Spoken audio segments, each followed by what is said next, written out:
जो कारण से भक्त बना। तो रावण तो 10 खोपड़ी वाला आदमी है, उसने सोचा अच्छा बाण से ये भक्त बना है तो कृपाण से मिटेगा। तो रावण ने कृपाण निकाली।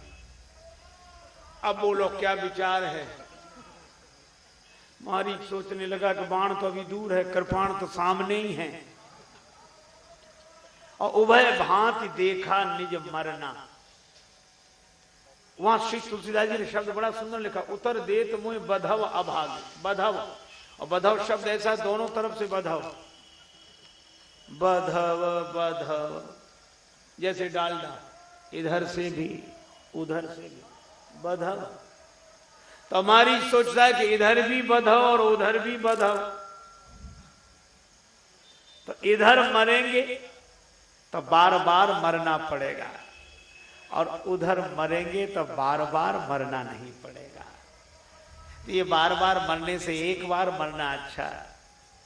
वे तारने वाले हैं उन्हीं की। तब ताकि रघुनायक शरणा। अच्छा अब आप देखो, रावण का कहना मान लिया कि नहीं?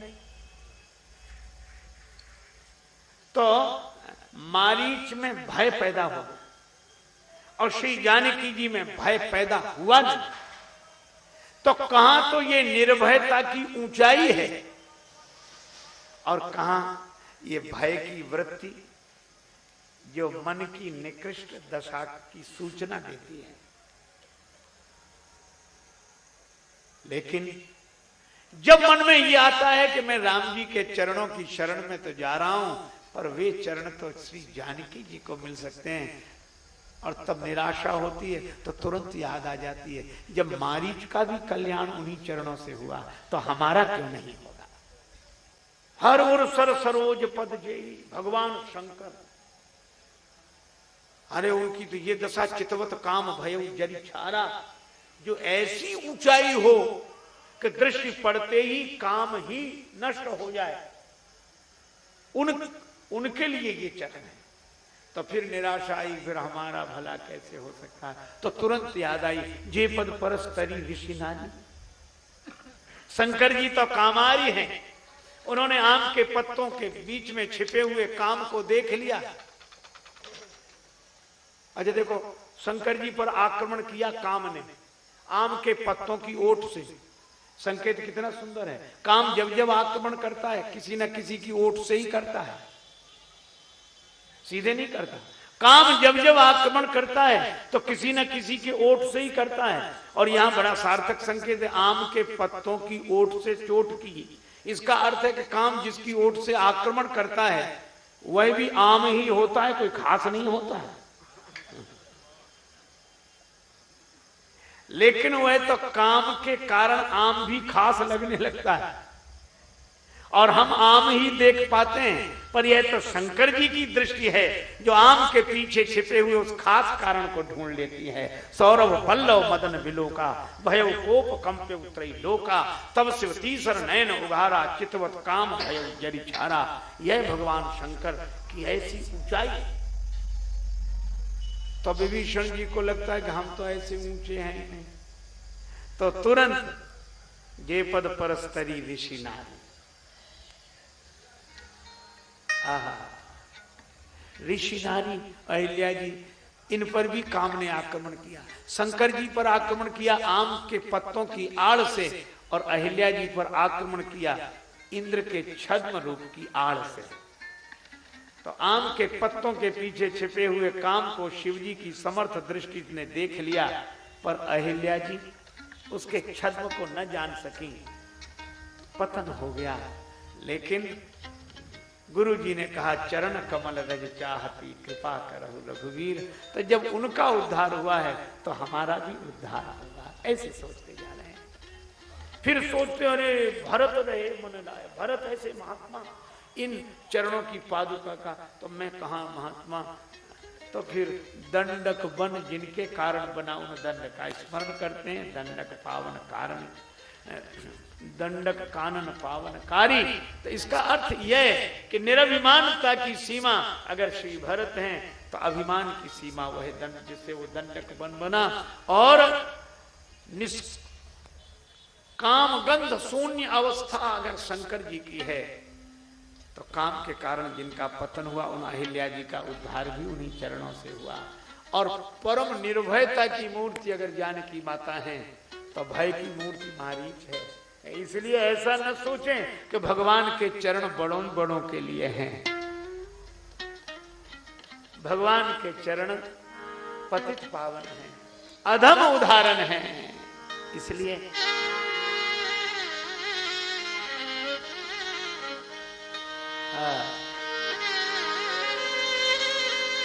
अच्छा एक बात और आपसे कहें, जब व्यक्ति को कोई तमाचा मारे और अपने कोई बड़ा मारे तो ये लगता है कि हमसे भी गलती हो गई इसलिए उन्होंने कहा। लेकिन ऐसी बात कह दे जो न की गई हो तो लात से ज्यादा चोट बात की लगती है। विभीषण जी को चरण मार दिया, चरण प्रहार किया, विभीषण जी को इसकी बुराई नहीं है, वे तो कहते भी हैं तुम पितु सरिस भले ही मोही मारा।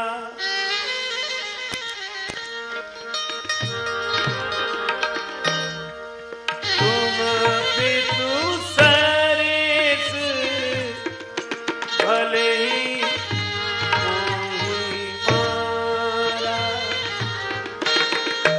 राम भजे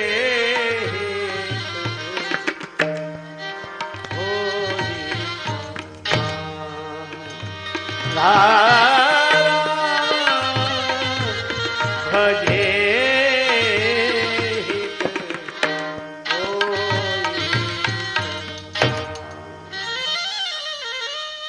अस कह, ऐसा कहकर चरण प्रहार किया। और विभीषण जी के मन में ये बात बैठ गई कि ऐसा क्यों कहा। और इसलिए श्री तुलसीदास जी उस शब्दावली के माध्यम से ही मानो विभीषण जी की मानसिकता का निरूपण करते हैं। अस कह कीन चरण प्रहारा, तो विभीषण जी चले तो भी अस कह चला विभीषण जब ही। अस कह निकली नहीं, अरे और तो और राम जी के पास पहुंच गए तो भी अस कह नहीं निकली। अस कह करत दंडवत देखा, तो भगवान ने सोचा ही अस कह निकाला और जल्दी से जल्दी निकाला। असकय कीने चरण प्रहारा, असकय चले विभीषण जब ही, असकय करत दंडवत देखा, तो भगवान ने तुरंत उठे प्रभु कृपा अभिषेखा। और असकय तो असकय से ही निकलेगी। तो राम जी ने जब समुद्र का जल मंगाकर विभीषण जी को तिलक किया तो श्री तुलसीदास जी लिखते हैं असकय राम तिलक ही सारा, सुमन वृष्टि नभ भई अपार। और मानो भगवान ने कहा उधर की असकह याद मत रखो, इधर की असकह याद रखो, छोड़ो। ऐसो को उदार जगत। विभीषण जी आए, और आए कैसे, किस साधन से? बस भगवान के चरणों का चिंतन किया। यही विधि करत सप्रेम विचारा, आए सपदी सिंधु यही पारा। यही विधि करत सप्रेम विचारा, आए सपदी सिंधु यही पारा।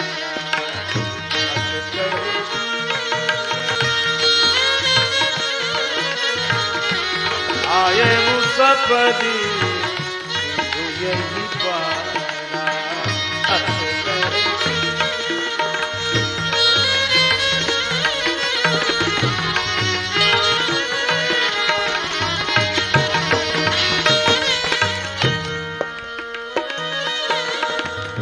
कपिल विभीषण आवत देखा, जाना को निपुण विशेखा।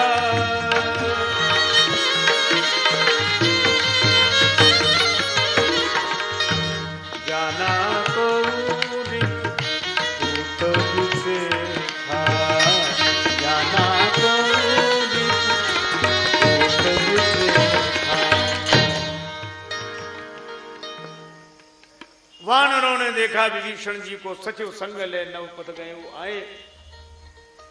अब यहां केवल ये विधि करत सप्रेम विचारा, भगवान के चरणों का प्रेम से जो चिंतन करता है वे सादर सुनहि तरहि भव सिंधु बिना जल जान।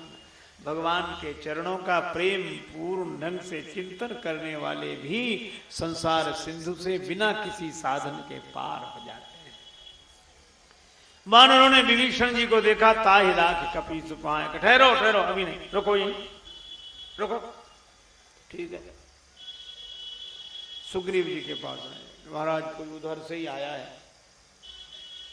है कहां? बोले हमने उनको वहीं रोक दिया है। सुग्रीव जी बोले चलो श्री राम जी के पास। अब श्री राम जी को सुग्रीव जी समझा रहे हैं। अच्छा, भगवान की ये माधुर्य लीला ऐसी है कि ऐश्वर्य का बोध ही नहीं रहता। भगवान को सुग्रीव जी समझा रहे हैं। कह सुग्रीव सुनहु रघुराई, आवा मिलन दसानन भाई। कैसे ढंग से समझा रहा? दसानन का भैया मिलने, नाम नहीं लिया कि विभीषण आए ना, उसमें भाव यह है कि बात विभीषण की नहीं है, वो है कौन ये तो समझो पहले। आवा मिलन दसानन भाई, दसानन का भाई है। और इसमें एक व्यंग यह है कि वो आकर कह रहा है कि हम आपकी शरण में, हम आपके आश्रित हैं। तो सुग्रीव जी का कहना यह है कि उसकी बातों पे भरोसा मत करना, वो दसानन का भाई है, 10 मुख वाले का भाई है। जिसका भाई 10 तरह की बातें करता है तो क्या ये 2 तरह की बातें नहीं करेगा? इसलिए आवा मिलन दसानन भाई, समझ लो ना। अच्छा, भगवान समझते सब है, भगवान से ज्यादा कौन समझेगा, लेकिन उनका शील है कहते नहीं, वे ऐसे रहते जैसे कुछ ना समझते हो। अच्छा, कई बार जब कोई शील के कारण चुप रहता हो सब समझने के बाद भी, ऐसे आदमी को लोग परेशान बहुत कर लेते। आप नहीं समझे भाई, यही तो आप समझते ही तो नहीं हो, बस इतनी सी बात है। और ज्यादा कहना होगा तो आप बड़े सरल हैं। सुग्रीव जी ने जब यह कहा कि आवा मिलन दसानन भाई, तो भगवान ने कहा कह प्रभु सखा बूझिए कहा। इसमें पूछने की जरूरत क्या है? महाराज वो दसानन का भाई है। भगवान बोले अगर ऐसे सोचो, भगवान मन ही मन सोचने लगे कि ये दसानन के भाई से हमें डरा रहे हैं। अगर इस दृष्टि से विचार करो तो मैं तो सहसानन का भाई हूं। 1000 मुख वाले शेषावतार लक्ष्मण जी। और फिर एक बात है, वो आ रहा है जिसका बड़ा भाई दसानन है, और उससे वो डर जाए जिसका छोटा भाई सहसानन हो। अरे आने दो, काय को सोचते हो? आवा मिलन दसानन भाई।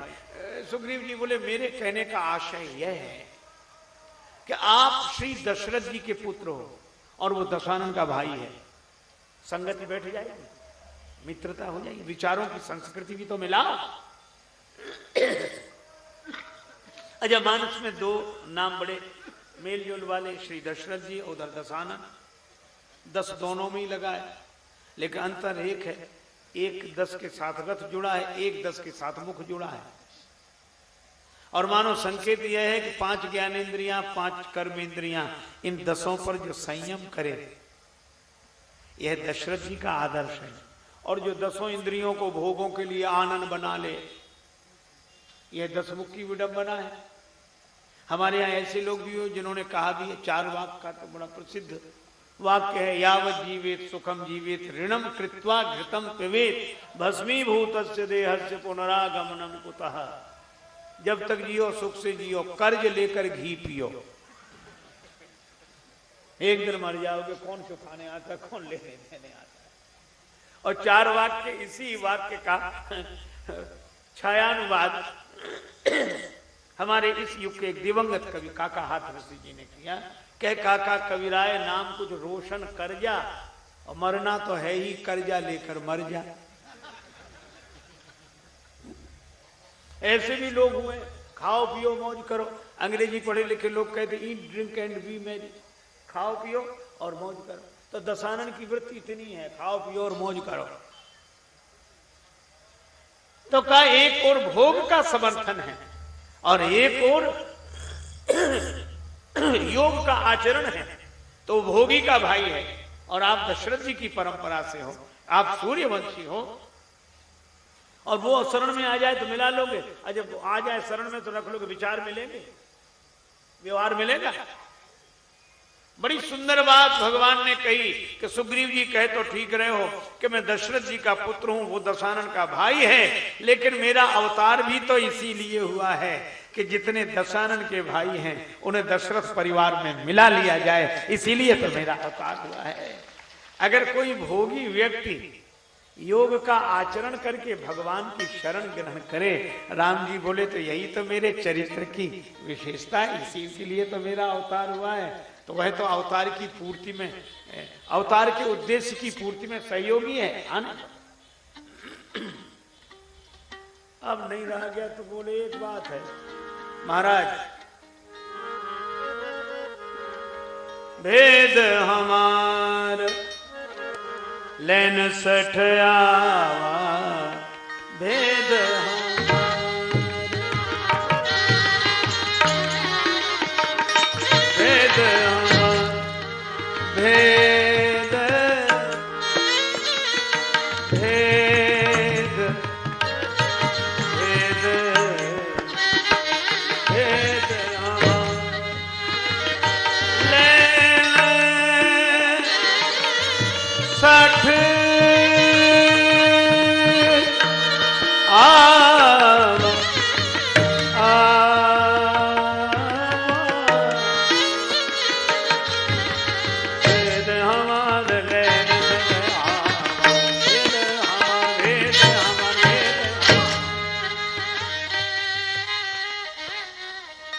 महाराज तो सब ठीक है, पर वो हमारा भेद लेने आ रहा है। भेद भगवान का, अच्छा सुग्रीव जी तब भी डर नहीं, क्यों?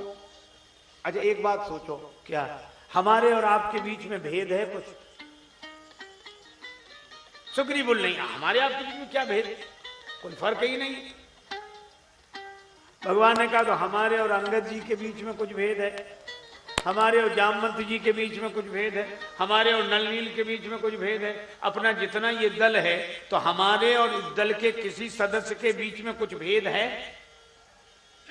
सुग्रीव जी बोले नहीं है। भगवान बोले जब भेद है ही नहीं तो चला आने तो खतरा क्या है? भेद हो तब तो लेने आए, और जब भेद है ही नहीं, भेद हमारा लेने सट आवा। शंकर जी से कहा गया कि विवाह की स्वीकृति दे दी, घर में कुछ है? शंकर जी बोले कुछ नहीं है। तो बोले आपको चिंता भी नहीं है? शंकर जी बोले इसीलिए चिंता नहीं, कुछ होए तब तो चिंता होए, जब कुछ है ही नहीं तो चिंता करें का है कि?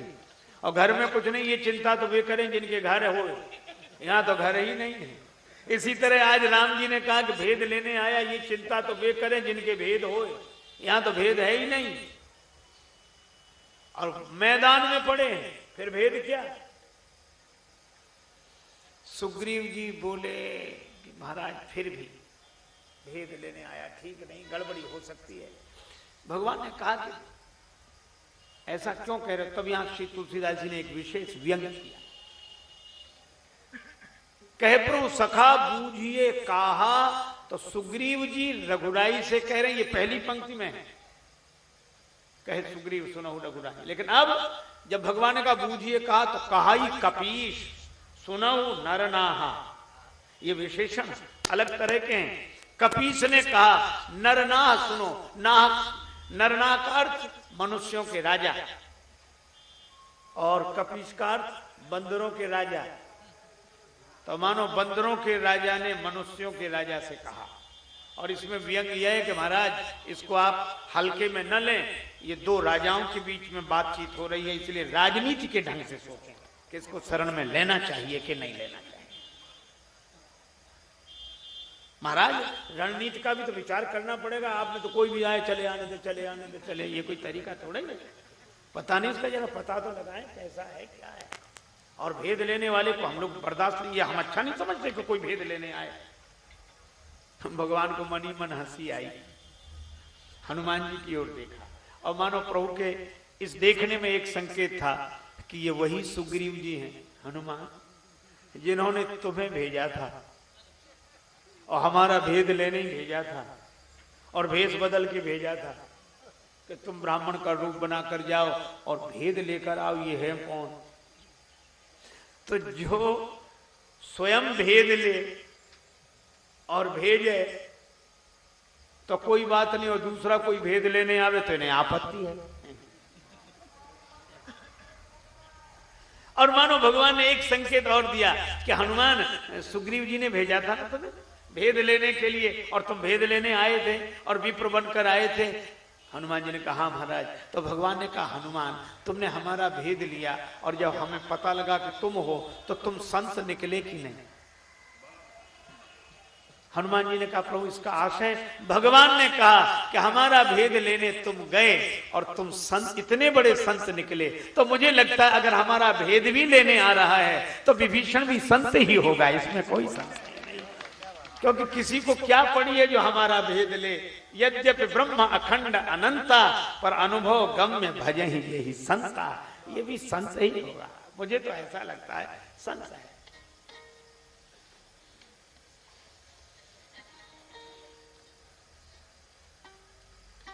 सुग्रीव जी बोले महाराज संत है सो ठीक, पर जान ही न जाए निशाचर माया।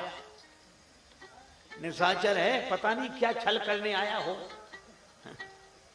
भगवान ने कहा कि निशाचर कह के मत डराओ सुग्रीव जी, जगमह सखा निशाचर जेते, लक्ष्मण हनहि निमिष महते थे। और वो मेरी शरण में आ रहा है, पापवंत कर सहज स्वभाव, भजन मोर ते भाव न खाओ। पर मुझे तो लगता है कि वो संत है। अब यहां गीतावली रामायण में भी बड़ा सुंदर वर्णन है, पर पहले रामचरितमानस की एक बात और सुने। सुग्रीव जी ने कहा कि इसको शरण में न ले, विचार करो। तो भगवान हनुमान जी की ओर देखने लगे। अच्छा, अब देखने क्यों लगे? क्योंकि विभीषण जी का इतना विरोध हो रहा है और सुग्रीव जी कर रहे हैं और हनुमान जी कुछ बोले ही नहीं रहे। जबकि विभीषण जी से ज्यादा, विभीषण जी को हनुमान जी से ज्यादा कोई नहीं जानता। ये मिलकर आए हैं, बातचीत करके आए हैं। अच्छा, और इन्हीं के प्रेरणा से वो आए हैं, तो जो आए तो बोलना चाहिए कहने कि नहीं साहब ये हम इन्हें अच्छी तरह जानते हैं, आप लोग ऐसा अविश्वास मत करो, हमारे परिचित हैं, हम इन्हें अच्छी तरह जानते हैं, कहना चाहिए। पर हनुमान जी नहीं बोले। कि कैसी विचित्र बात, जैसे कोई कहे कि महाराज कल निमंत्रण, दोपहर को प्रसाद खाना, और संत स्वीकार कर ले, उसी के घर पहुंच जाए, दरवाजा बंद मिले, कुंडी खटखटाए, वो दरवाजा खोल के गए, कहिए महाराज कैसे कष्ट किया, कैसे पधारे हमारे। ये अजीब बात है, जो निमंत्रण दे के आए वो बोले ही नहीं रहे। पर हनुमान जी से पूछा क्यों नहीं बोल रहे? भगवान को आप भी तो बताओ। हनुमान जी ने कहा कि भगवान को वे लोग समझाते हैं जो ये समझते हैं कि भगवान समझते नहीं, पर हम तो समझते हैं। प्रीतम को पतियां लिखूं, पति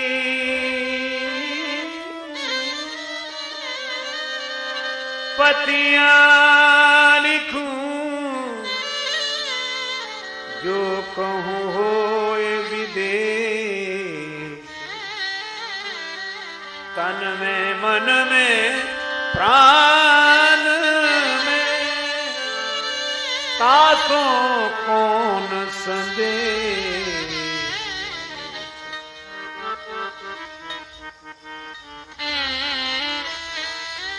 अंतर्यामी को अपनी सुविधा समझावे रे, अंतर्यामी को अपनी सुविधा समझावे रे,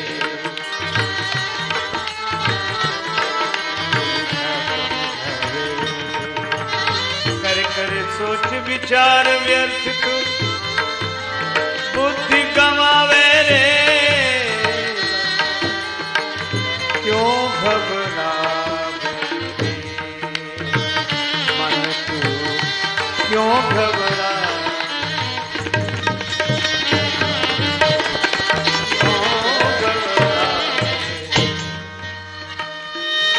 अंतर्यामी को अपनी सुविधा समझावे रे। यह भक्ति गीत भी पूज्यपाद संत श्री विनीत जी महाराज, अंतर्यामी को अपनी सुविधा समझावे रे, कर कर सोच विचार व्यर्थ तू बुद्धि गंवावे रे।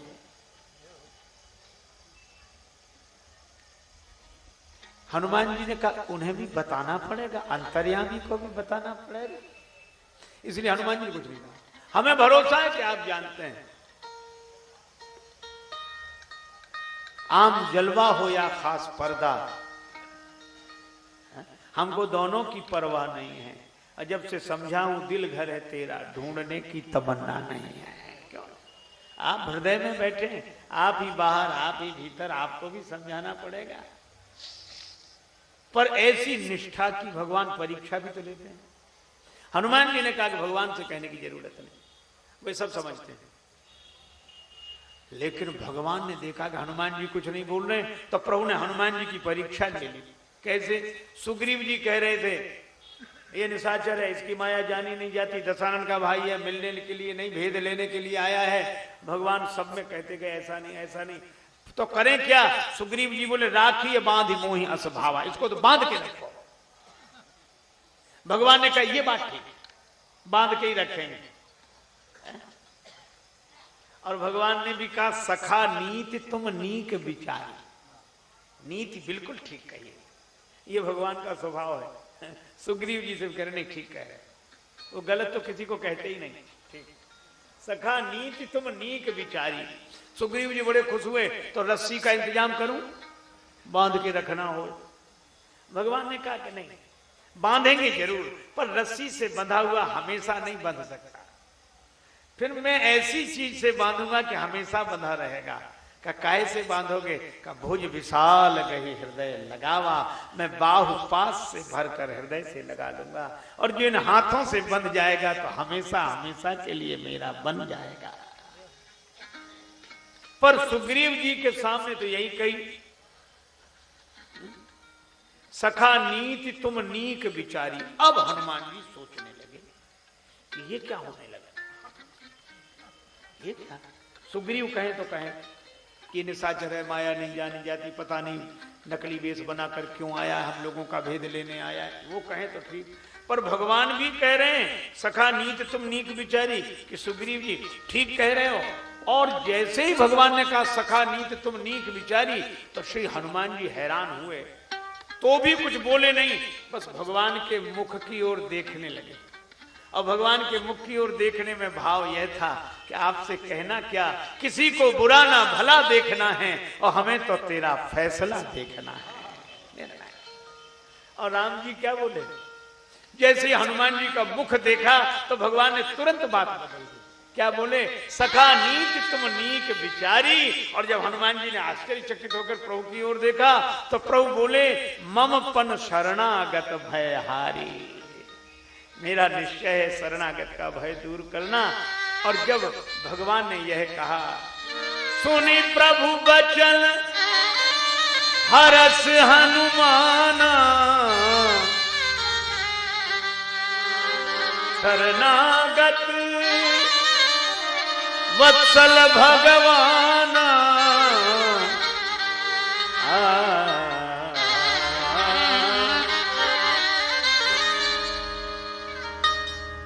जाओ ले आओ। और लेने कौन चले?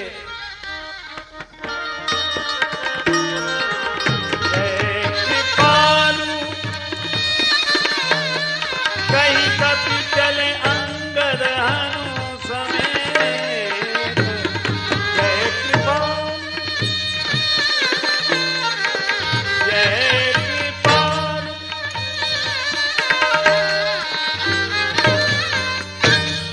जय कृपाल, कहीं कभी चले अंगद हनु समेत।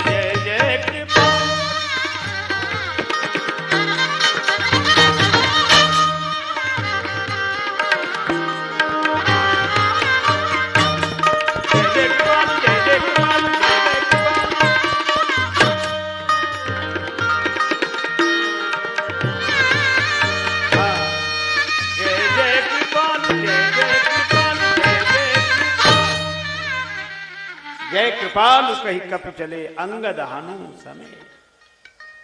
अच्छा अब यहां भी देखो दो भेजे गए और दो यही भेजे गए, अंगद जी और हनुमान जी। और किसी को क्यों नहीं भेजा? तमाम थे। अरे तमाम रहे, लेकिन जिसका जो विभाग होता है उस विभाग के अधिकारी को भेजा जाता है कि आपका डिपार्टमेंट है, आप देखो। तो विभीषण जी चरणों का चिंतन करते हुए आए। देखिए जाए चरण जल जाता, और चरणों की शरण में आए हैं, भगवान के चरणों से जुड़े हुए हैं। तो भगवान ने सोचा कि उनको लेने के लिए उन्हीं को भेजो जो चरणों से जुड़े हुए हों।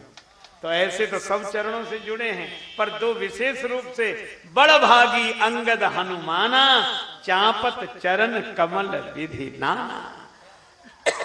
ये भगवान के चरण दबाते हैं। कौन? हनुमान जी और अंगद जी। तो भगवान के चरण इनके हाथ में हैं, तो चरणों की शरण में ले जाना भी इन्हीं के हाथ में है। इसलिए भगवान ने कहा आप, और यही कारण है इन्हीं दो को भेजा विभीषण जी को लेने, क्योंकि रावण को भी समझाने इन्हीं दो को भेजा था, हनुमान जी को और अंगद जी को। अच्छा दोनों ने चरण ही समझाए, चरणों की महिमा, पर हनुमान जी का ढंग अलग है, अंगद जी का ढंग अलग है। हनुमान जी ने विनती करो जोरी कर रावण, राम चरण पंकज और धरो, ये उन्होंने तो ऐसे कहा। और जब हनुमान जी के ढंग से रावण नहीं समझा तो अंगद जी गए, बोले हमारा चरण हिला दो। रावण आया और जैसे ही चरणों में झुकने लगा, अंगद जी ने चरण हटा लिया। बोले ये क्या करते हो, झुकाया क्यों? और झुकाया था तो चरण पकड़ाते, और चरण नहीं पकड़ाना था तो झुकाया क्यों? अंगद जी बोले ये तो थ्योरी है, प्रैक्टिकल कहीं और करना है। कैसे? बोले झुकना यहां सीख लो, पर चरण तो भगवान का ही पकड़ो, गासी ना राम चरण सट जाए। और कितना बढ़िया संकेत है, चरणों से जुड़े हुए संत की भक्ति की पहचान क्या? का जो झुकना तो अपने चरणों में सिखाए, पर चरण तो भगवान का ही पकड़ाए। ये तो ये दोनों गए, अंगद जी और हनुमान जी। सादर ते ही आगे करे बानर, सादर ते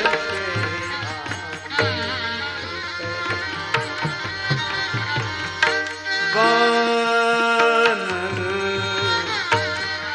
बानर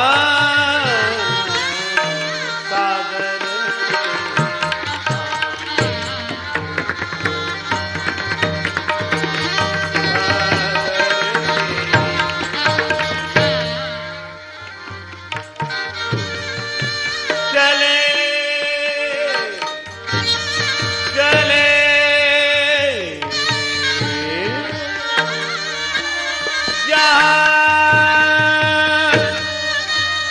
रघुपति करुणा कर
आदर पूर्वक आगे करके ले आए, चले जहां रघुपति करुणा कर।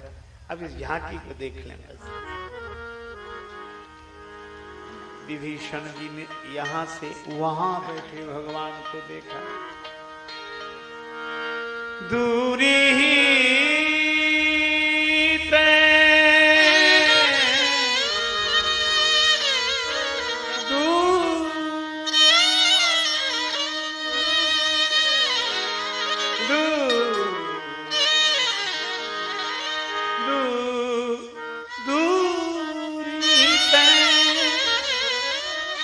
देखे दो व्रत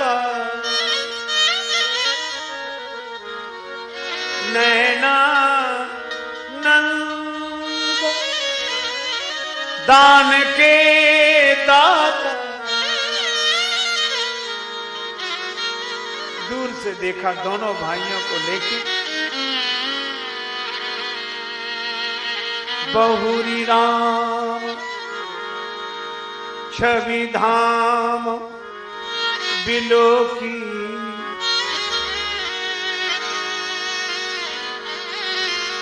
रहे उठठू की एक टक पल रो भुज प्रलम्ब कंजारुन लो।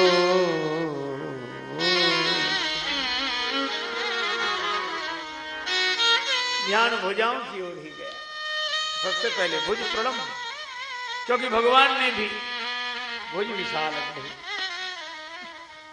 नेत्रों में करुणा का भाव, शरणागत वत्सलता का भाव, नेत्र सजल हो गए, हृदय भाव से भर आया। अहो भाग्य में इन चरणों का दर्शन कर रहा हूं। अपना परिचय देने लगे।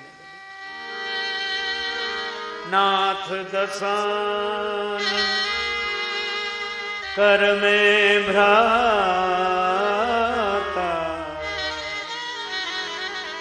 निशिचर वंश जन्म सुरत्रा।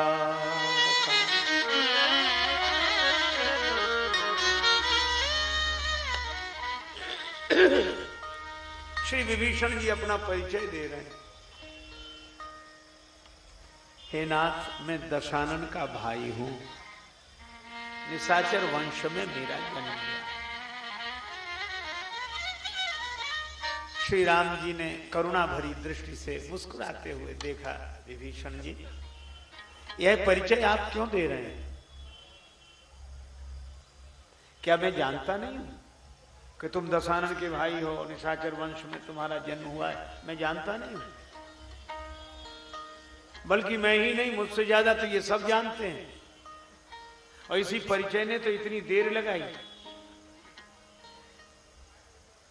आवा मिलन दशानन भाई सब यही कह रहे थे, पर ये परिचय क्यों दे रहे हो? श्री विभीषण जी ने कहा, प्रभु परिचय नहीं दे रहा हूं, कुछ स्मरण दिला रहा हूं। स्मरण काहे का? मैंने सुना है आप उस पावन परंपरा से हैं, प्राण जाए वर वचन न जाए। श्री राम जी ने कहा, निश्चित मेरा वचन कभी नहीं टूटता। रामो विर न भासते। इसीलिए मैं कह रहा हूं मैं दशानन का भाई हूं। आशय, क्योंकि मैंने सुना है कि वचन भंग आप करते नहीं हैं और शरण में आए हुए को लौटाते नहीं हैं। तो एक और वचन है, एक और विरध है। पर आज समस्या है क्या? आपने वचन दिया है किसे? श्री गृद्धराज जटायु जी को कि श्री सीता जी के हरण का समाचार रावण को मत देना। कहो पिता सन जाय, जो मैं राम तो कुल सहित कहाई दशानन आए। आपने वचन दिया है कि अगर मैं राम हूं तो कुल के सहित दशानन का वध करूंगा, उसे भेजूंगा वहां। तो आपने वचन दिया है कुल के सहित दशानन के वध का, और नाथ दशानन कर में भ्राता, मैं तो उसी का भाई हूं और आपकी शरण में आया हूं। तो मैं ये नहीं सोच पा रहा हूं कि मुझे शरण मिलेगी कि मुझे मरण मिलेगा। अगर आप शरण देते हो तो वचन टूटता है, और वचन तोड़ते हो वचन टूटता है अगर शरण में लेते हो, और अगर वचन की रक्षा करते हो तो विरध बिगड़ेगा। अब बंदर कभी राम जी की तरफ देखें, कभी विभीषण जी की तरफ देखें। सुग्रीव जी बोले, हमने पहले ही कहा था ऐसे मत ले शरण, आते ही देखो गड़बड़ी शुरू की हो सके। लेकिन धन्य है श्री राम। राम जी ने कहा, विभीषण जी कुछ और कहना है कि मैं उत्तर दूं? अपना निर्णय सुना। प्रभु अगर आप यह कहें कि मैंने जटायु जी को तो आवेश में वचन दिया था, कुछ प्रतिज्ञा थोड़ी की थी, तो हमारे पास एक ऐसा उदाहरण है कि आपने प्रतिज्ञा भी की है। कहा? महात्माओं के सामने निश्चरहीन करो मही भुज उठाए प्रणकीन। और जिन निशाचरों को नष्ट करने की आपने प्रतिज्ञा की है, वो उसी निश्चर वंश जन्म सुरत्राता, उसी निशाचर वंश में हमारा जन्म हुआ है। अब हमारे लिए क्या निर्णय है? शरण की मरण? शरण मिले तो हम रहें चरण में, और मरण मिलने की बात हो तो आए रण में। क्या? श्री राम जी ने गंभीर होते हुए कहा, गिरिधराज जटायु जी को मैं पितृतुल्य पूज्य मानता हूं। उनको दिया हुआ वचन अवश्य कुल के सहित दशानन का वध होगा, और महात्माओं के सामने की गई प्रतिज्ञा निसंदेह पूरी होगी। निशाचर वंश को समाप्त करो। विभीषण जी बोले, तो इससे आगे की बात हमें स्वयं समझ लेनी चाहिए। इससे आगे की बात हमें स्वयं समझ लेनी चाहिए। सही बात विराज। भगवान ने कहा, लेकिन अभी हमारी बात पूरी नहीं हुई है। कुल के सहित दशानन का वध होगा, निशाचर वंश का विनाश होगा, लेकिन विभीषण जी आपको शरण में लिया जाएगा। महाराज कैसे? फिर तो प्रतिज्ञा टूटेगी, वचन टूटेगा। भगवान ने कहा नहीं टूटेगा, वचन विरत दोनों बचेंगे। कहा कैसे? तुमने क्या कहा? विभीषण जी बोले, वही तो मैं कह रहा हूं, नाथ दशानन कर में भ्राता। भगवान ने कहा, क्या तुम सचमुच दशानन के भाई हो? मैं तो यही समझता हूं। तो तुम जो समझते हो सही समझते हो?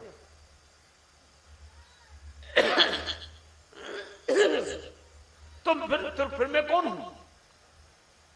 भगवान ने कहा कि दशानन तुम्हें भाई कहता है तो तुम दशानन को भाई समझते हो। किसी और ने भी तो तुम्हें भाई कहा है, उस भाई को भूल गए?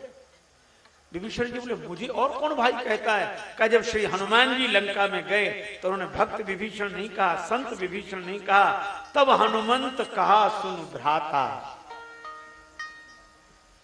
हनुमान जी ने कहा, हे भ्राता विभीषण सुनो। तो भगवान बोले, पहले यही फैसला हो जाए कि तुम दशानन के भाई हो कि हनुमान जी के भाई हो। तब हनुमंत कहा सुन भ्राता। तो विभीषण जी बोले कि देह के, हाँ हनुमान जी ने कहा था, भ्राता कहा था, पर देही के नाते, देह के नाते तो मैं, देही के नाते तो मैं दशानन का भाई हूं। भगवान ने कहा कि देही के नाते तुम दशानन के भाई हो, पर वैदेही के नाते हनुमान जी के भाई हो। वैदेही के नाते हनुमान जी के भाई हो, क्योंकि हनुमान जी ने वही स्मरण किया, देखी चाहूं जानकी माता, जानकी माता के नाते विभीषण तुम हनुमान जी के भाई हो। विभीषण जी की आंखों में आंसू आ गए। भगवान ने कहा, मैं देही का नाता नहीं मानता, मैं वैदेही का नाता मानता हूं। मैं देही का नाता नहीं मानता, मैं वैदेही का नाता मानता हूं। मैंने शबरी माता से कहा, मानो एक भगति कर नाता। और अगर आगे की बात कहो कि निश्चर वंश जन्म सुरत्राता, तो भी विभीषण सुन लो, हनुमान जी तुम्हारे भ्राता, और हनुमान जी भ्राता हैं तुम्हारे इसलिए क्योंकि जानकी जी माता। अच्छा अब एक बात बताओ विभीषण, श्री जानकी जी जिसकी माता हूं और मैं जिसका पिता हूं, वह निशाचर वंशी होगा कि रघुवंशी होगा, सूर्यवंशी होगा। इसलिए दशानन के भाई को नहीं, हनुमान जी के भाई को मैं शरण में ले रहा हूं, और निशाचर वंशी विभीषण को नहीं, मैं तो सूर्यवंशी विभीषण को शरण में ले रहा हूं। और जो ऐसा कहा, विभीषण जी धन्य हो गए। केवल एक वाक्य कहकर चर्चा को विराम। श्रवण सुजस सुनि आयऊं, प्रभु भंजन भव भी, त्राहि त्राहि आरति हरन, शरण सुखद रघुबीर। भुज विशाल गही लगावा,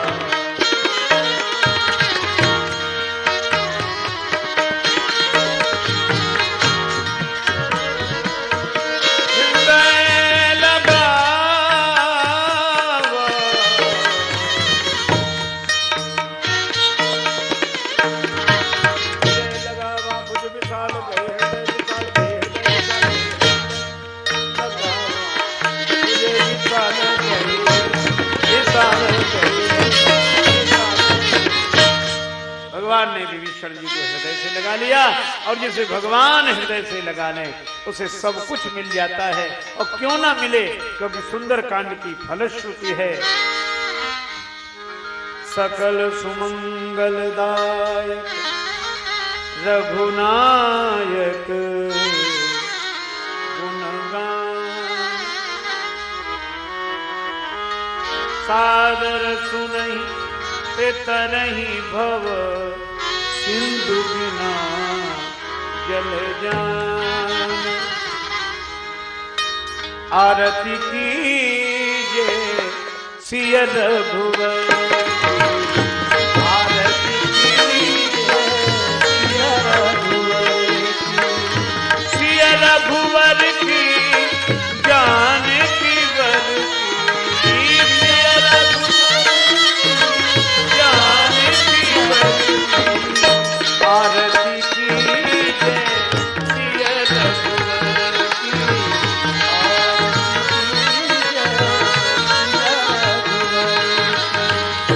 कनक सिंहासन दो विराजे, छवि अवलोक मदन रति लागे। बलिहारी बलिहारी मुस्कान धुरी, आरती कीजे सिय रघुवर,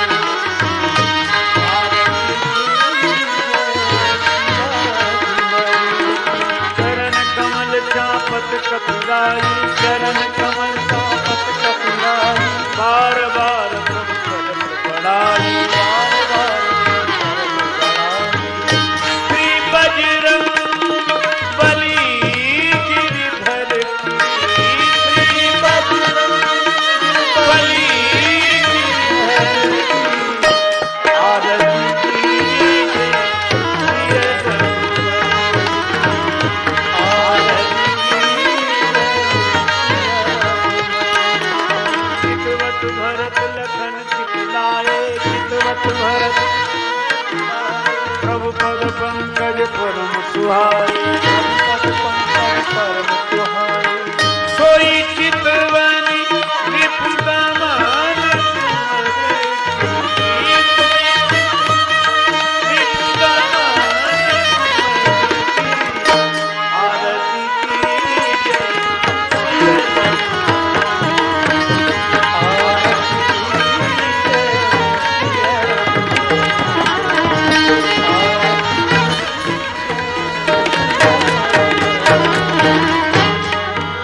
भाव सहित जो आरती गावे, भाव सहित जो आरती गावे। जीवन माहि अवश्य सो पावे, जीवन माहि अवश्य सो पावे।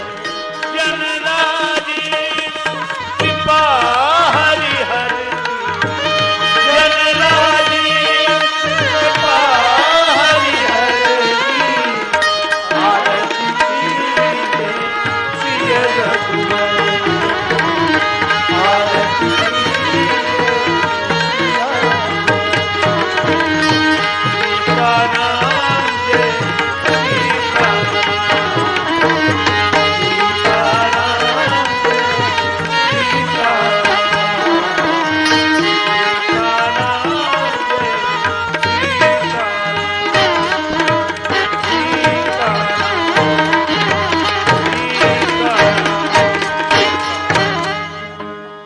श्री सीताराम जी महाराज की।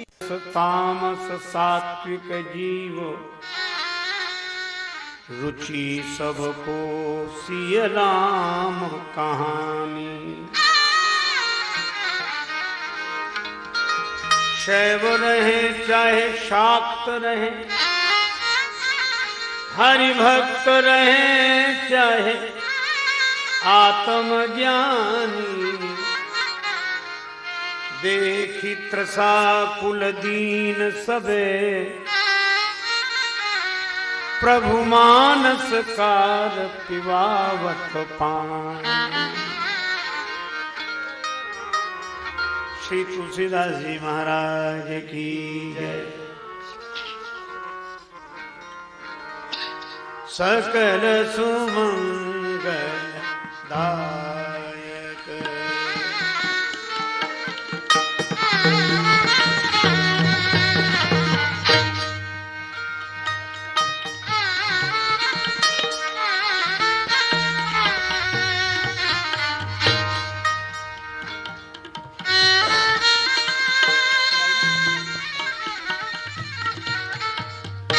हाँ भैया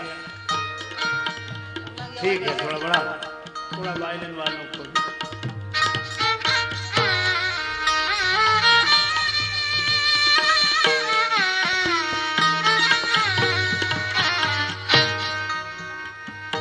दायक सकल सुमंगल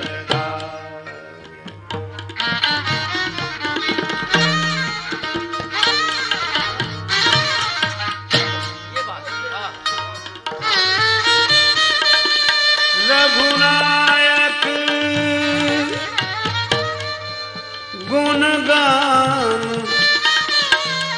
गुणगान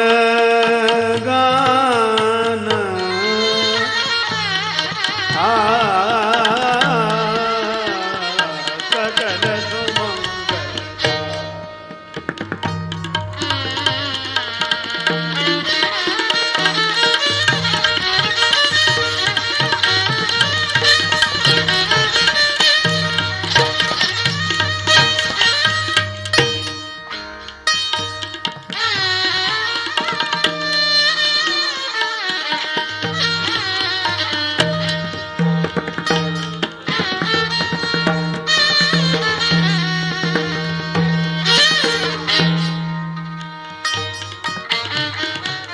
सादर सुनई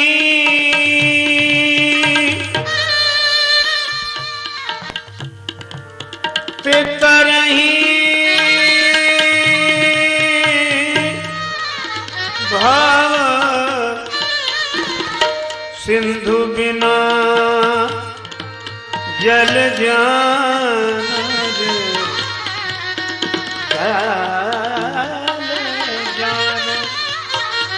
सकल सुमंगल दायक। सकल सुमंगल सकल सुमंगल।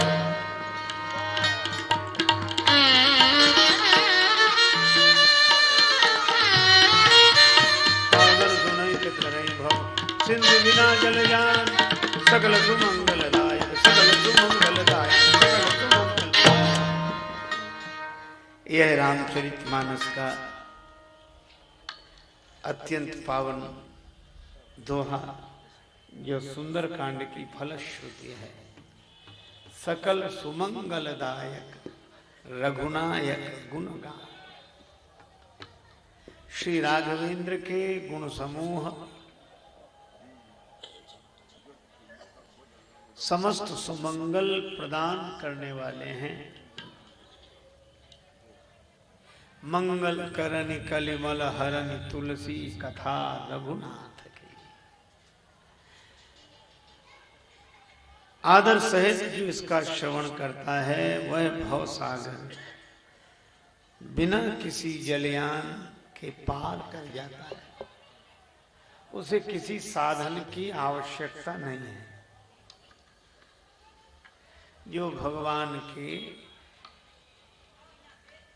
गुणों का श्रवण करे सो सुनि सादर नर बड़ भागी, भव तरि हैं ममता मद त्यागी।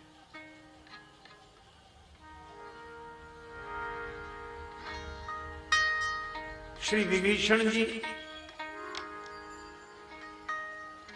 उस पार से इस पार आ गए।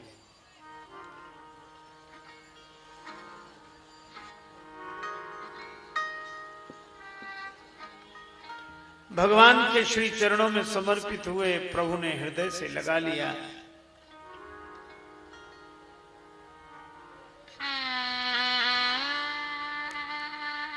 देखो, सुग्रीव जी विचार की बात कर रहे थे कि पहले विचार करें, पर भगवान का यह विलक्षण स्वभाव है कि जो उनकी शरण में आ जाता है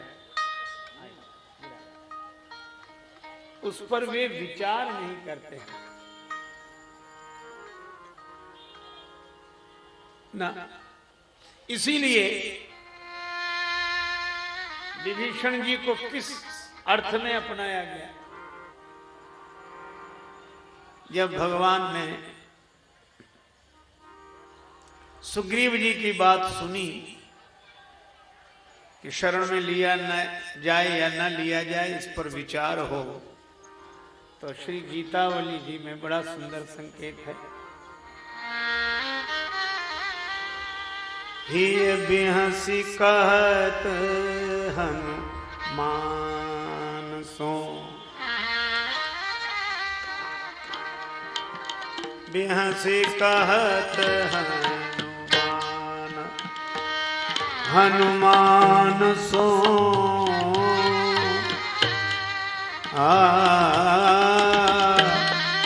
हे बिहसी कहत हनुमान सो, कहत हनुमान सो, कहत हनुमान। राम जी ने मुस्कुराकर श्री हनुमान जी की ओर देखा, तो आप ही ज्यादा जानते, आपसे ज्यादा कोई नहीं जानता विभीषण जी को। लंका तो आप गए थे, तो धनुष्वाण से क्यों पूछें? श्री हनुमान जी ने कहा कि प्रभु, मुझे भी यही भ्रम हो रहा था और अभिमान हो रहा था कि मैं अगर न पहुंचता तो विभीषण जी की खबर भगवान तक कौन ले जाता। तो मैं सोच रहा था कि मैं ही हूं, लेकिन जब मैं विभीषण जी के भवन पर पहुंचा तो मुझसे भी पहले कोई पहुंच गया था। का कौन? का आपके धनुष बाण रामा युद्ध अंकित गृह, शोभा बरन न जाए, नव तुलसी का वृंद तहाँ देख हरस कपिराए। आपके धनुष बाण वहां पहले से अंकित थे, तो मैं तो वह धनुष्बाण देखकर ही गया था। तो मुझे तो ऐसा लगता है कि मैं तो थोड़ी देर के लिए मिला था, पर धनुष्बाण आपके निरंतर विभीषण जी के संग हैं, इसलिए मुझसे नहीं अपने धनुष्बाण से पूछ लीजिए कि विभीषण कैसे हैं। बूझ सरासन बान। श्री हनुमान जी ने बात तो बड़ी अच्छी कही, पर भगवान मुस्कुराकर बोले, क्या करूं मैं, धनुष्बाण से पूछ लूं? हाँ प्रभु। तो भगवान ने कहा कि बाण से ही तो पूछ रहा हूं, बाण से ही पूछ रहा हूं। बाण से कैसे? कजिम अमोघ रघुपति कर बाना, यही भांति चले वो हनुमाना। बाण से ही पूछ रहा हूं कि कैसे हैं। और बाण से इसलिए क्योंकि अब तो बानी की बात है। अब इसका अर्थ लोगों ने अलग अलग ढंग से लिया। श्री हनुमान जी तो परम चतुर हैं, ऐसे ढंग से बात कही कि सुग्रीव जी ने उसका दूसरा ही अर्थ लिया। भगवान ने कहा कि सुग्रीव जी सुन रहे हो, हनुमान जी कहते हैं कि अपने धनुष बाण से पूछो तब विभीषण जी को शरण में लो। सुग्रीव जी बोले, हनुमान जी बिल्कुल ठीक कह रहे हैं। क्यों? शत्रु का भाई है और उसे अपनाओगे तो रावण से विरोध होगा। तो अगर आपके धनुष्बाण में शक्ति हो तो ऐसे को शरण में लो, धनुष्बाण से पूछो। शौर्य की जरूरत है, आपके शस्त्र बल हो तो ऐसा करो। बूझ सरासन बाण सो। लेकिन हनुमान जी का अर्थ था कि आपके धनुष्बाण वहां पहले से उपस्थित है, तो बूझ सरासन बाण सो।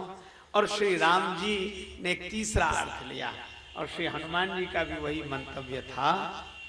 उन्होंने कहा कि प्रभु, धनुष बाण से पूछ लो, इस पर विचार न करो कि विभीषण खोटे हैं कि खरे हैं। यह मत सोचो कि विभीषण टेढ़े हैं कि सीधे हैं। अपने धनुष बाण से पूछ लो। कहा क्यों? कहा इसलिए कि आपके हाथ में धनुष भी है, आपके हाथ में बाण भी है, और धनुष टेढ़ा है और बाण सीधा है। अगर विभीषण टेढ़े हों तो धनुष की तरह स्वीकार कर लो, और सीधे हों तो बाण की तरह स्वीकार कर लो, पर इन्हें निराश मत लौटाओ गया।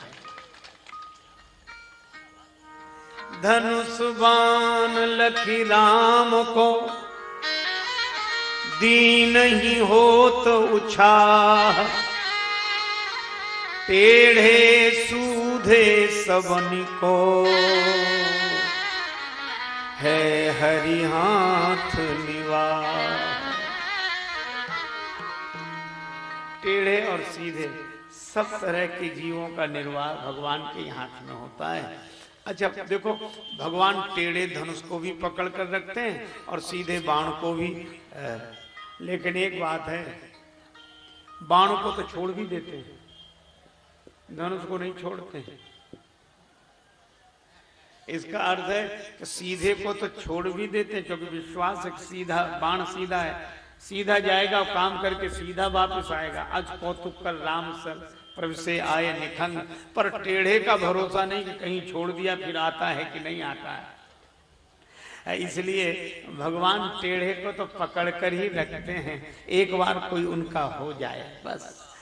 टेढ़े सूधे सबनी को, है हरि हाथ निवाह। इसलिए टेढ़े धनुष को नहीं, और अगर छोड़ना पड़े तो किसी टेढ़े को ही सौंपते हैं। कैसे? अगर प्रार्थना करनी पड़े तो धनुष बाण कहाँ रखें, तो लक्ष्मण जी को देते हैं, तुम संभाल के रखना, और जरूरत पड़ेगी तो तुमसे ही मांगेंगे। इसीलिए तो आगे प्रसंग आता है, लक्ष्मण बाण सरासना आन।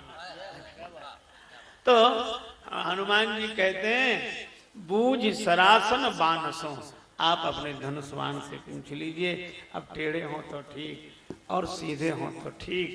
भगवान ने विभीषण जी को इसी भाव से अपना लिया। और एक अद्भुत बात है, सुग्रीव जी के संदर्भ में भी जब लक्ष्मण जी ने कहा कि क्षण क्षण में बदलते रहते हैं, इनको आपने विचार नहीं किया और अपना लिया, भगवान ने कहा कि सुग्रीव कैसे हम सोच ही नहीं रहे।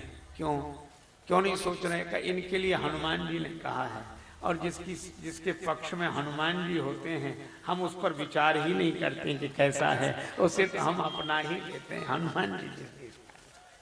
तो भाई विभीषण जी अपना लिए गए, लेकिन भगवान ने एक संबोधन किया विभीषण जी को, कहो लंकेश सहित परिवारा, कहो लंकेश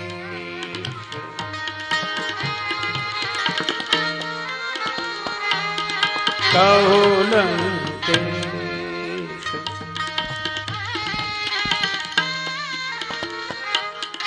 कहो लंकेश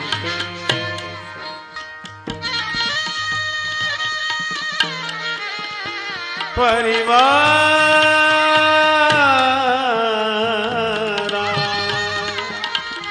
परिवार परिवार कहो कहो लंकेश लंकेश लंकेश। भगवान ने कहा, और लंकापति क्या हाल है? अब जो लंकेश कहा तो विभीषण जी लजा गया, सिर नीचे हो गया, हाथ जोड़ लिए। प्रभु आपने व्यंग की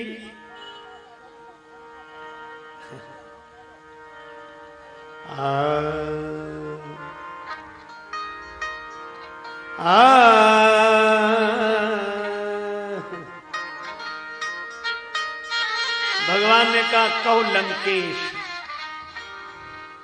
लंकापति क्या हाल है? विभीषण जी इसलिए लज्जित हो गए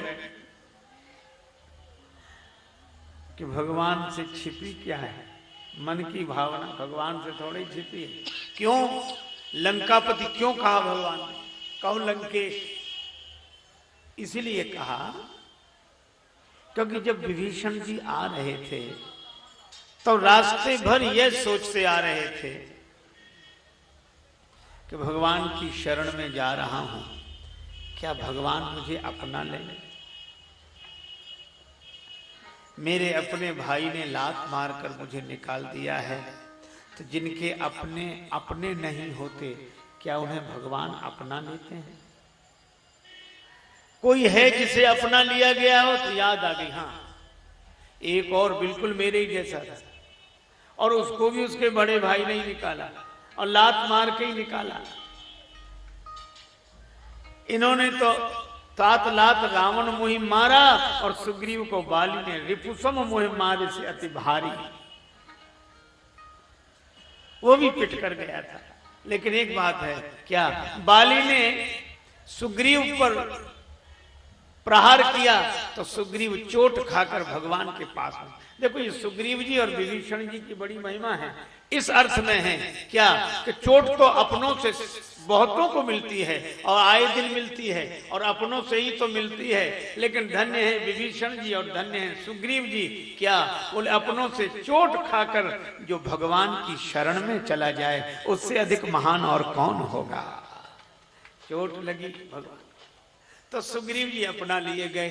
तो विभीषण जी को विश्वास हो गया कि जब बड़े भाई के सताने पर शरणागत हुए सुग्रीव को भगवान ने अपना लिया तो मुझे भी अपना लिया जाएगा। भरोसा, बड़ी प्रसन्नता। लेकिन मन है, मन का ठिकाना भी तो नहीं है। एक क्षण में योगी, एक क्षण में भोगी, पल भर में ज्ञानी, पल में वियोगी। बदलता जो क्षण क्षण में वृत्ति अपनी, कभी अपने मन के भरोसे न रहना, कभी अपने मन के भरोसे न रहना।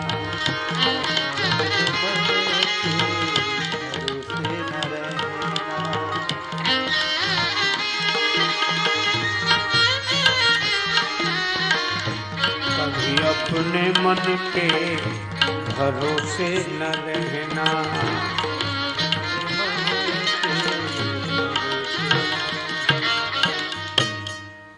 आ रहे थे राम जी से मिलने, राम पद दिखियों जाई चरण जल जाता, लेकिन मन है जा रहे थे राम जी के पद कमल के दर्शन के लिए। जब सुग्रीव अपना लिए गए तो हम भी अपना लिए जाएंगे, लेकिन मन में एक बात आई कि भगवान ने बाली का वध करके किष्किंधा का राजा सुग्रीव को बनाना, राज्य सुग्रीव को दे दिया। तो विभीषण जी सोचने लगे क्या मुझे भी लंका का राज्य मिलेगा। ये श्री राम पद का चिंतन करने वाला मन कब राजपद का चिंतन करने लगे कोई ठिकाना नहीं। इसलिए आश्चर्य नहीं है, हम चलते तो श्री राम पद के दर्शन के लिए ही हैं, लेकिन मन है बीच में राम पद चिंतन करने वाला मन राजपद का चिंतन करने लगता है कि तब तो राज्य मिल ही जाएगा। अरे बाली मरा और सुग्रीव राजा बने और मैं भी राम जी की शरण में जा रहा हूं, अब तो राज्य मेरा, रावण तो मरा ही हुआ समझो।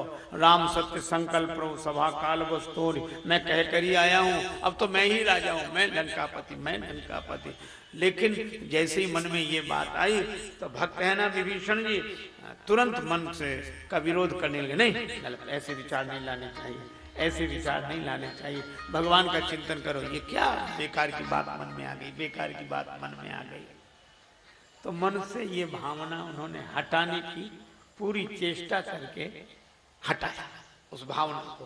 लेकिन भगवान ने देखा तो क्या बोले, कहूं लंकेश, कहूं लंकेश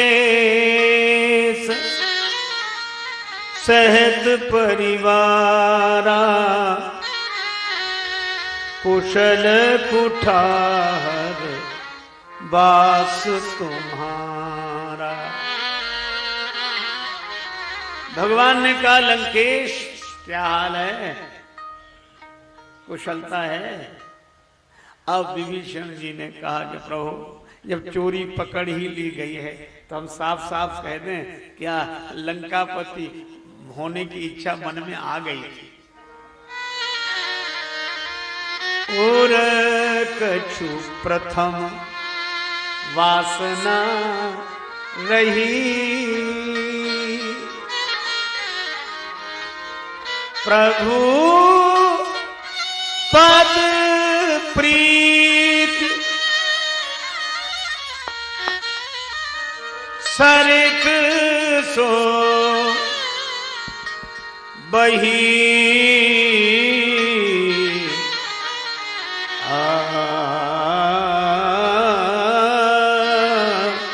और कछु प्रथम। ये वासना पहले मेरे मन में थी लेकिन अब नहीं रही। क्यों? बह गई। कहां बह गई? का वासना आई और इतने में एक नदी की धार वही तेज, ये कूड़ा करकट उसी में बह गया। कौन सी धारा? आपके चरणों के प्रेम की धारा ऐसी वही कि वासना बह गई उसमें। प्रभुपद प्रीत सरित सो बही। भगवान ने कहा लेकिन एक बात है। क्या? सरिता में बह गई वासना? हाँ, तो सरिताएं तो सब समुद्र में ही मिलती हैं। जिम सरिता सागर मह जाई। तो हम एक काम करते हैं, सरिता बहकर मिली होगी समुद्र में और सरिता के साथ तुम्हारी वासना भी बह गई तो वो भी समुद्र में ही होगी। तो हम एक काम करते हैं, मांगा तुरंत सिंधु कर नीरा,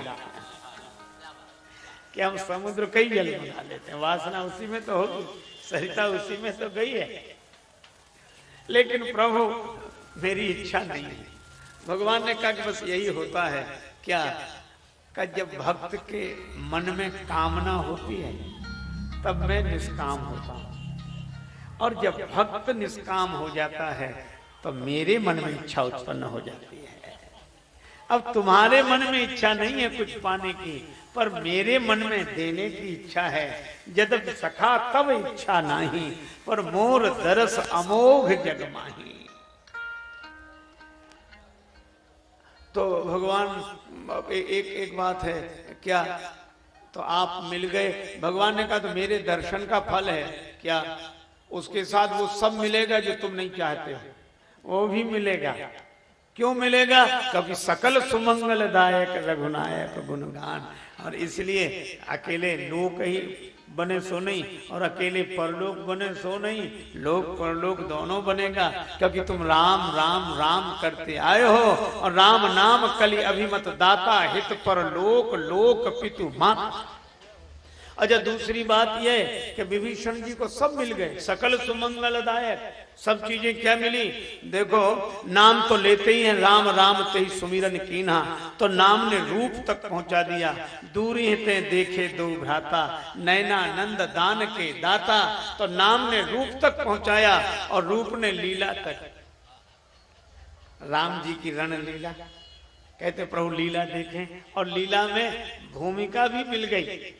उमा विभीषण राम नहीं सन्मुख जितव की काव, सो अब भरत काल जो श्री रघुवीर प्रभाव।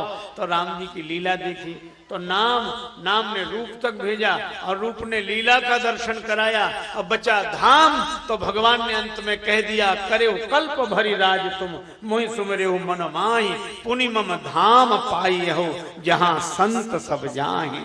तो विभीषण जी को नाम रूप लीला धाम सब कुछ मिल गया। और सब कुछ क्यों न मिल जाए, सकल सुमंगलदायक रघुनायक गुणगान, सादर सुनहि ते तरहि भव सिंधु बिना जल जान। तो भगवान ने कहा मेरा दर्शन अमोघ है, वो तो मिलेगा।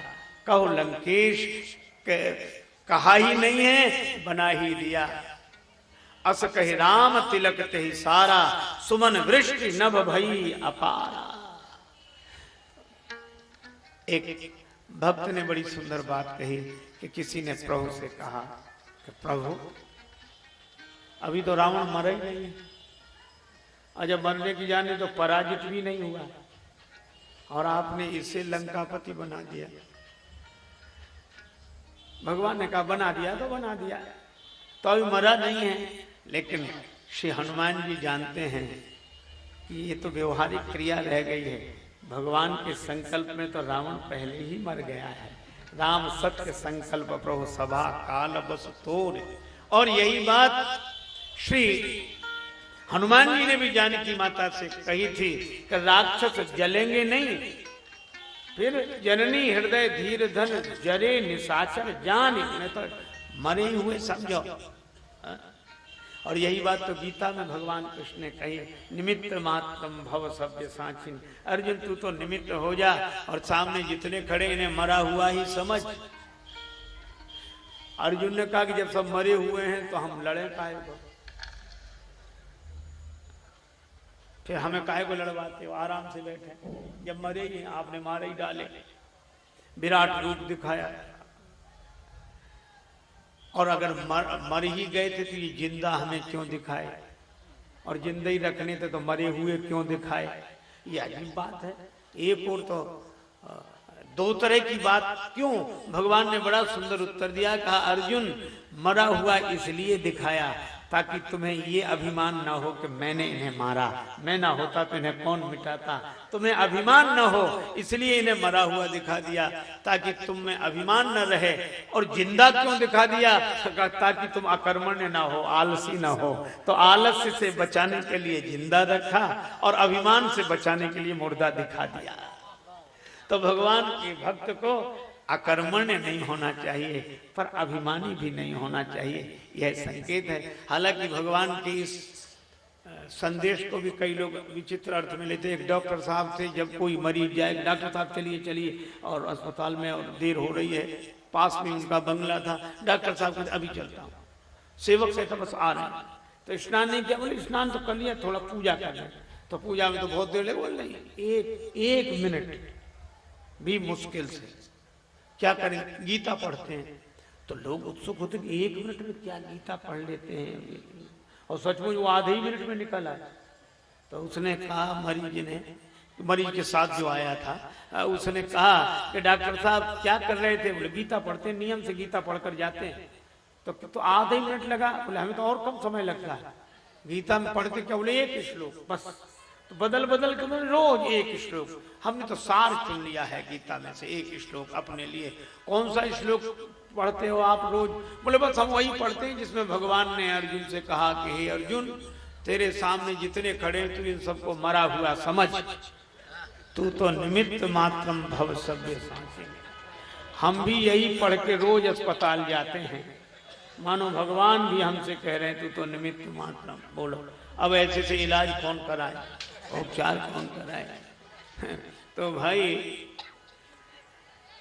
राम जी के संकल्प में तो रावण मर चुका है, पर जिन्हें संदेह उनको लगता है, कहा कि प्रभु अभी रावण पराजित नहीं हुआ, मरा नहीं, आपने विभीषण जी को लंकापति बना दिया, कुछ गड़बड़ी हो सकती है क्या। बोले कहीं पीछे से रावण आ जाए तो।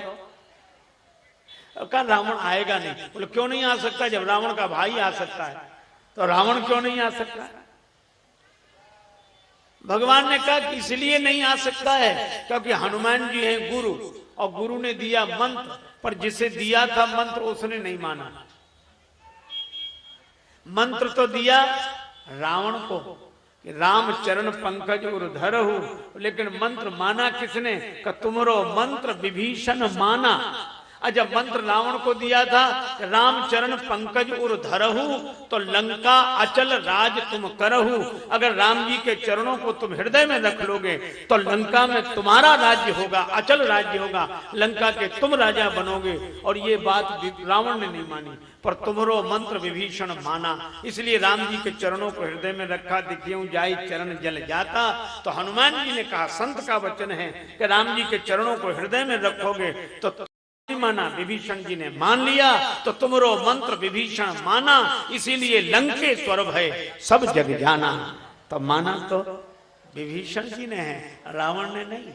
और इसीलिए भगवान ने कहा कि जो हनुमान जी की बात मानते हैं, गुरु जी की बात मानते हैं, संत की बात मानते हैं, वे ही मेरी शरण में आते हैं, रावण नहीं आएगा। अच्छा हो सकता ना आए, और अगर आ गया तो लोग अगर मगर तो लगाए बिना रहते नहीं।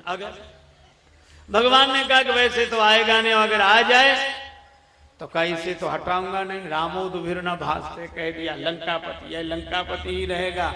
और अगर रावण शरण में आ गया, भगवान ने कहा कि ये शरण में आया तो इसे लंकापति बना दिया, और अगर रावण अब शरण में आ जाए तो अयोध्या का राज्य उसे देकर अयोध्यापति बना दूंगा। अभी 2 भाई वनवासी होकर घूम रहे हैं, फिर चारों भाई वनवासी होकर घूमेंगे। तभी तुलसीदास जी कहते हैं, ऐसो को उदार जग माही, ऐसो को उदार जग माही,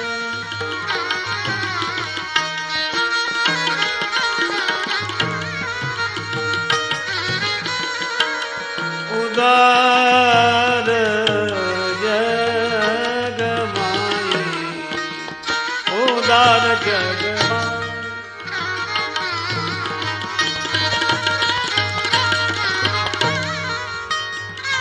उदार जग माही, जग माही, जग माही, ऐसो को उदार जग माही।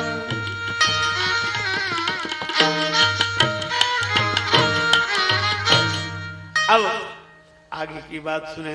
भगवान ने लंकेश तो बना ही दिया विभीषण जी को, अब कुशलता पूछते हैं विभीषण जी से भगवान।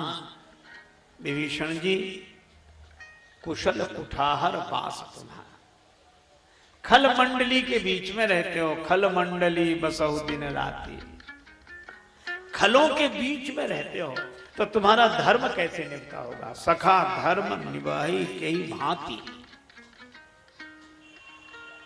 अच्छा, कितनी अद्भुत बात भगवान ने कही कि तुम खलों के बीच में रहते हो। तुम तो सज्जन हो लेकिन दुर्जनों के बीच में रहते हो। अच्छा, ये आप किसी भी सज्जन से कह दो, तुरंत मान लेगा कि कह तो आप ठीक रहे हो, लेकिन है तो है।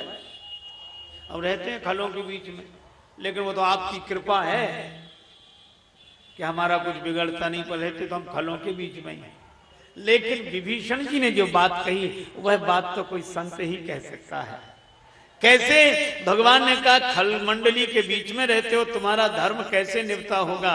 विभीषण जी ने कहा कि नहीं प्रभु, हम खलों के बीच में नहीं रहते, फिर खल हमारे बीच में रहते हैं।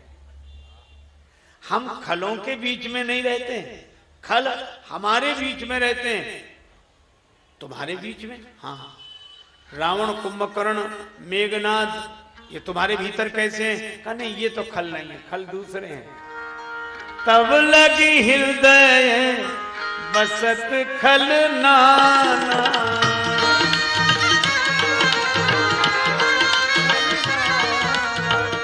लोभ मोह मत्सर मत माना,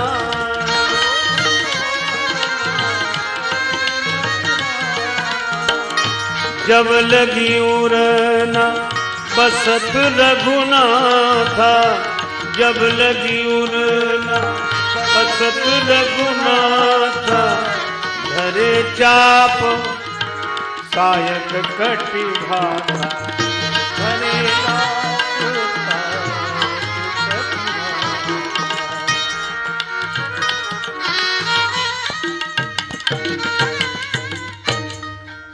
विभीषण जी ने कहा प्रभु, हम खलों के बीच में नहीं रहते हैं, खल हमारे ही भीतर रहते हैं। कौन से? का काम, क्रोध, लोभ, मोह, मद, मत्सर, ये कहाँ है? भीतर। अच्छा, आप विचार करो, बाहर के साधन तो भीतर की चीज निकालने में केवल सहयोगी होते हैं। आप ऐसे सोचो कि जैसे रस्सी है, बाल्टी है। अच्छा, बाल्टी में रस्सी बांधी और बाल्टी को कुएं में डाला। अच्छा, कुएं में अगर पानी ना हो तो चाहे जितनी बाल्टी डालते रहो रस्सी में बांध के, है ही नहीं तो निकलेगा क्या बाहर। तो जैसे बाहर के साधन रस्सी और बाल्टी अंदर जाकर भीतर कुएं का पानी बाहर लाती है, पर कुएं में है तब ना। बस इसी तरह जैसे शत्रु है और शत्रु की वाणी रस्सी है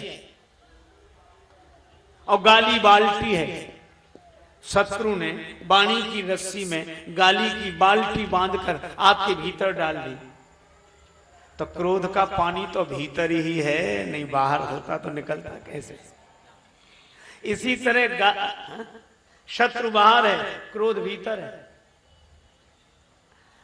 विषय बाहर है, वासना भीतर है, काम भीतर है, धन बाहर है, लोभ भीतर है, परिवार बाहर है, मोह भीतर है, मित्र बाहर है, राग भीतर है। तो ये भीतर ही खल हैं, काम क्रोध लोभ मोह मद मत्सर। अगर ये भीतर वाले मिट जाएं तो बाहर वालों का तो पता ही नहीं लगेगा, इनका कोई प्रभाव ही नहीं पड़ेगा। और मैंने एक कथा सुनी थी किसी संत के मुख से कि श्री अगस्त जी के पास कुछ संत पहुंचे, बोले महाराज इस वन में 2 राक्षस बड़े प्रबल हैं, दोनों सगे भाई हैं, एक का नाम आतापी एक का नाम बातापी।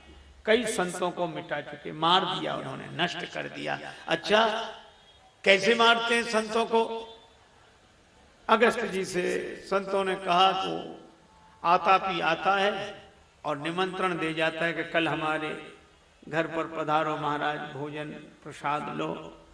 तो आतापी तो बुलाता है और बातापी अपने को विविध व्यंजनों के रूप में बदल देता है, ऐसा मायावी है। तो संत सरल चित्त वो उसे भोजन समझ के ग्रहण कर लेते हैं, वो भीतर चला जाता है। फिर संत कहते हैं आतापी तुम भी भोजन करो, तो कहता भाई को बुला लो।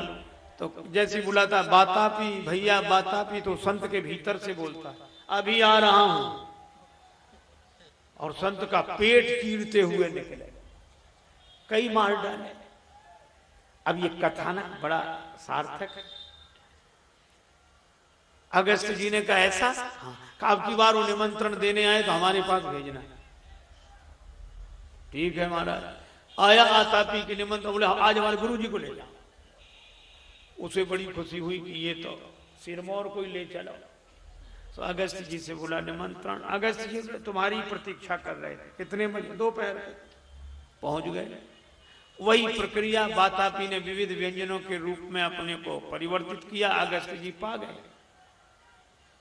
आतापी तुम भी भोजन करो। आतापी ने कहा भाई को बुला लो, अगस्त जी का प्रेम से। अब वो खूब बुलावे बातापी बातापी बातापी, उसका पता ही ना लगे, बोले नहीं। तो आतापी बातापी कहाँ? अगस्त जी मुस्कुराकर बोले कि अगस्त का पेट है, इसमें समुद्र समा गया तो बातापी का क्या पता लगेगा कि कहाँ गया का है।